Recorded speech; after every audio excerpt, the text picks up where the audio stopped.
Hello students, welcome to विश्वेशु class. आज मैं कक्षा 8वीं को प्रश्नावली 2.2 का प्रश्न संख्या 1 समझा रही हूँ। प्रश्न संख्या 1 में क्या कहा गया है ये मैं आपको पढ़ के बताती हूँ और उसका सॉल्यूशन मैं आपको ब्लैक बोर्ड पे दिखाती हूँ।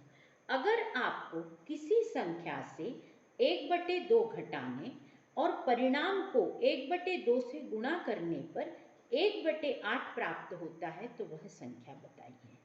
इस प्रश्न में जो है आपको सिंपल समीकरण नहीं दिया गया है, समीकरण आपको खुद बनाना है कि ये समीकरण हम कैसे बनाएंगे। इसमें कहा गया है कि अगर किसी संख्या में से 1/2 घटाने पर और जो आपको परिणाम मिलता है उसको 1/2 से गुणा करने पर 1/8 प्राप्त होता है तो वह संख्या ज्ञात कीजिए। समीकरण का मतलब ही होता है कि जिसके बारे में आप नहीं जानते हो उसके बारे में जानकारी प्राप्त करो, और जिसके बारे में आप नहीं जानते हो उसे आप x, y, z कुछ भी मान सकते हो। जैसे इस प्रश्न में मैं लिखूंगी माना वह संख्या, प्रश्न 1 जो है इसमें मैं लिखूंगी माना वह संख्या x है। माना, क्योंकि आप उसके बारे में नहीं जानते हो, जिसके बारे में नहीं जानते हो उसे आप x मान लीजिए। x, y, z कुछ भी मान सकते हो, ये आप पर डिपेंड है, पर हम जनरली मैथ्स में x के थ्रू लेते हैं। माना वह संख्या x है। अब वो कह रहा है कि इस x में से 1/2 घटाने पर, तो आप कैसे करोगे? x लिखो, उसमें से 1/2 को घटाना है तो x - 1/2 हम लिख देंगे। और ये जो परिणाम मिल रहा है, अब आप देखिए इसमें x जो है वो आपकी चर संख्या है और 1/2 जो है वो आपकी अचर संख्या है। ध्यान रखिए चर और अचर में कभी प्लस माइनस नहीं हो सकता है। कभी चर और अचर, ये आपकी अचर संख्या है, x आपकी चर है, तो इनका जोड़ना और घटाना तो हो ही नहीं सकता है, तो परिणाम तो हमारा यही रहेगा। इस परिणाम को मुझे किससे गुणा करना है? 1/2 से। जब मैं करूंगी तो मुझे परिणाम क्या मिल रहा है? जो परिणाम मिलता है वो हम हमेशा दाहिनी तरफ रखते हैं, तो वो है 1/8। बीच में इक्वल का साइन आना बहुत जरूरी है, तो ही ये समीकरण का क्वेश्चन होगा। अब देखिए मैं क्या करती हूँ, x - 1/2 को तो मैं यहीं रखूंगी और इधर का जो गुणा 1, ये ब्रैकेट से बाहर है तो मैं इसको पहले दाहिनी तरफ ले जाऊंगी, और जब मैं ले जाऊंगी तो इसका जो साइन होगा गुणा है तो ये इधर आकर डिवाइड बन जाएगा। ध्यान रखिए ये गुणा है तो इधर आकर डिवाइड बना। अब x - 1/2 को तो मैंने वैसे ही रखा, 1/8 को 1/2 से अगर आपको भाग देना है, ये छोटी छोटी बातें भी मैं आपको फिर से समझा देती हूँ ताकि जिसे नहीं मालूम हो वो भी समझ ले। जब भी डिवाइड का साइन दो संख्याओं के बीच में होता है तो वो मल्टीप्लाई का बन जाता है, और ये जो संख्या रहती है ये गुणात्मक प्रतिलोम में चली जाती है। मतलब गुणा का साइन होने के बाद में ऊपर वाली संख्या नीचे, नीचे वाली ऊपर आ जाती है, जिसे हम कहते हैं गुणात्मक प्रतिलोम। 1 को 1 से गुणा करोगे ऊपर तो 1 ही रहेगा, और यहाँ 4 एकम 4, 1/4 आ गया। तो हमारा आंसर क्या आया यहाँ पर? 1/8 को जब हमने 1/2 से भाग दिया तो 1/4 आया। अब मैं क्या करूंगी, x जो है वो यहीं रखूंगी, चर संख्या मेरी यही रहेगी, और यहाँ का -1/2 इधर आकर क्या बन जाएगा? +1/2। अब आप नोटिस कीजिए यहाँ पर दोनों का हर जो है वो बराबर नहीं है। जब हर बराबर नहीं होता है तो प्लस माइनस का क्वेश्चन, ये तो प्लस का है, करते समय हमें लघुत्तम जरूर निकालना पड़ता है, और लघुत्तम निकालने के भी कुछ छोटे छोटे फंडे हैं वो भी आप थोड़े समझ लीजिए। जैसे यहाँ पर दोनों का हर तो बराबर नहीं है तो हमें लघुत्तम तो निकालना पड़ेगा। फिर दूसरी बात ये भी देखिए कि ये दोनों संख्याएं सम हैं, ये 2 है और ये 4 है, तो देखो कि 2 के टेबल में 4 आता है, क्या आता है? 2 दूनी 4, तो जो बड़ी संख्या होगी ना वही इसका लघुत्तम हो जाएगा, तो लघुत्तम 4 हो गया। अब पहली संख्या 1/4 है, ये देखिए ये बात भी मैं आपको अपने वे में करके बताती हूँ कैसे मैं करती हूँ। पहली संख्या 1/4 है, मैं हर संख्या को लघुत्तम से ही गुणा कर लेती हूँ। 4 एकम 4, 4, तो यहाँ आ गया 1 और 1/2 इसको भी मैं 4 से गुणा कर दूंगी। 2 एकम 2 दूनी तो 2 एकम 2, तो मेरा आ गया 3/4। तो x का मान जो आया है मेरा वो 3/4 आ गया। तो x बराबर से 3/4 ये आपका उत्तर है। तो उत्तर आप साइड में लिख दीजिए। उत्तर हमेशा लास्ट मोमेंट पर आकर ही बताइए। तो ये आपका उत्तर बन गया है। ये प्रश्न संख्या 1 थी।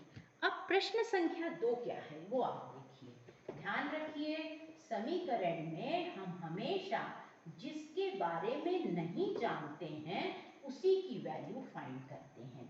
जैसे हमें वो संख्या नहीं मालूम थी तो उसे हमने x मान लिया। अब प्रश्न 2 क्या है? प्रश्न 2 है, एक आयताकार तरण ताल की लंबाई उसकी चौड़ाई के 2 गुने से 2 मीटर अधिक है। किसका हिंट दे रहा है कि एक तरण ताल किस शेप का है? आयताकार शेप का। तो उसकी जो लंबाई है वो चौड़ाई से के 2 गुने से 2 मीटर ज्यादा है और उसका परिमाप है 154 मीटर। पहले तो मैं आपको एक तरण ताल छोटा सा बताती हूँ। ये आपका जो तरण ताल है ये आयताकार शेप का है, A B C D। इसकी जो चौड़ाई है वो नहीं दी गई है, उसने सिर्फ लंबाई का हिंट दिया है कि लंबाई चौड़ाई के 2 गुने से 2 मीटर। तो जिसके बारे में नहीं जानते उसे x ले लो। चौड़ाई x है और लंबाई इसकी है 2x + 2। तो अब यहाँ पर लिखिए आप, माना चौड़ाई x है, ये लिख लीजिए, माना चौड़ाई x है, चौड़ाई x है, माना चौड़ाई x है। अब लंबाई अपने को लेना है, तो लंबाई तो बता दी है उसने कि चौड़ाई के 2 गुने से 2 मीटर ज्यादा है। तो लंबाई बराबर से हो गई आपकी 2x + 2। मीटर लिखना मत भूलिए, ये हो गया। और परिमाप भी उन्होंने दे दिया है। परिमाप कितना है? 154 मीटर। आपको मालूम होना चाहिए परिमाप का मतलब क्या होता है। परिमाप मतलब कोई भी फिगर जो रहता है, कोई भी डायग्राम जो रहता है या चित्र रहता है, जैसे ये वाला है, इसकी टोटल, ये आउटसाइड जो है ये बनी हुई है, ये साइड्स, इनकी टोटल लंबाई मतलब ही परिमाप, जिसे हम इंग्लिश में कहते हैं पेरीमीटर, हिंदी में कहते हैं परिमाप।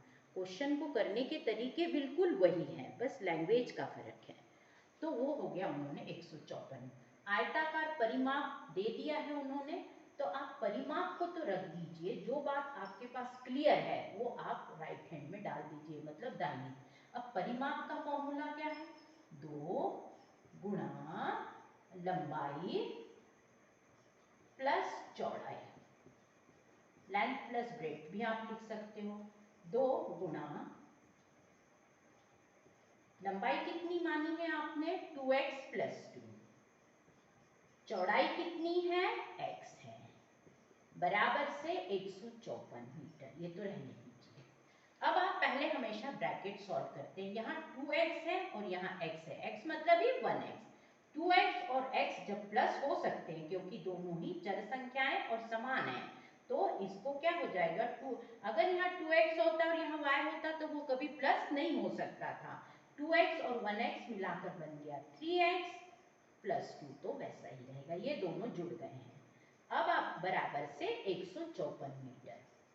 अब आप क्या करोगे, ये 3x + 2 को तो यहीं रख दीजिए ब्रैकेट को, और इधर का 2 जो इंटू है, इंटू मतलब गुणा है, इधर आकर क्या बन जाएगा? डिवाइड बन जाएगा। गुणा है तो डिवाइड। हम चर संख्या, अचर संख्या को उधर ले जा रहे हैं, चर को नहीं, चर को यहीं रखना है फिलहाल हमें। अब आप देखिए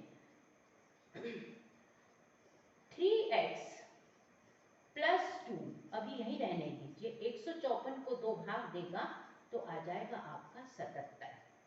अब आप देखिए 3x तो यहीं रहेगा और इधर का +2 इधर आकर क्या बन जाएगा? -2 बन जाएगा।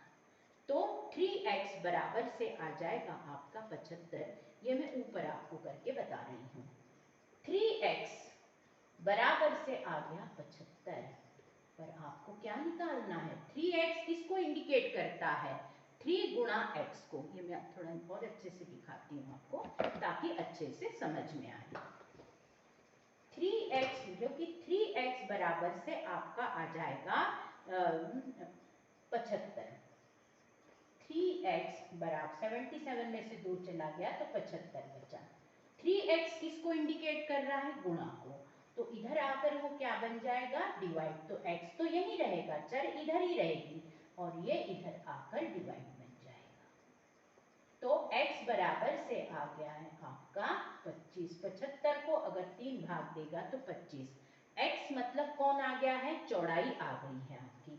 तो x बराबर से 25 मीटर, ये हो गई है आपकी चौड़ाई। अब लंबाई को आपने क्या माना था? 2x plus 2। अब लंबाई आपको निकालनी है तो 2x मतलब 2 गुणा x, तो 2 गुणा 25 क्योंकि x का मान 25 आ चुका है, प्लस 2 क्योंकि ये आपने लंबाई मानी थी। तो ये आ जाएगा 25 दूना 50। हमेशा गुणा पहले करते हैं, प्लस पहले नहीं करते हैं, और प्लस 2 बाद में आएगा। तो 52 मीटर तो हो गई आपकी लंबाई और 25 मीटर हो गई आपकी चौड़ाई। तो ये आपका प्रश्न 2 का उत्तर बनेगा। तो यहाँ पर आप बराबर लिख दीजिए, उत्तर हमेशा नीचे ही लिखा करिए। उत्तर बराबर से चौड़ाई 25 मीटर और लंबाई हो गई आपकी 52 मीटर, बराबर से 52 मीटर, ये आपका उत्तर बना है। तो आज के वीडियो में मैंने आपको ये 2 क्वेश्चन समझाए हैं। अगर आपको कुछ प्रॉब्लम हो तो आप मुझसे कांटेक्ट कर सकते हैं। मैं अपना कांटेक्ट नंबर इसमें बता दूंगी, तो आप उससे मुझसे बराबर कांटेक्ट कर सकते हैं। तो चलिए, आज मैं अगले क्वेश्चन अगले वीडियो में बताऊंगी। Thank you.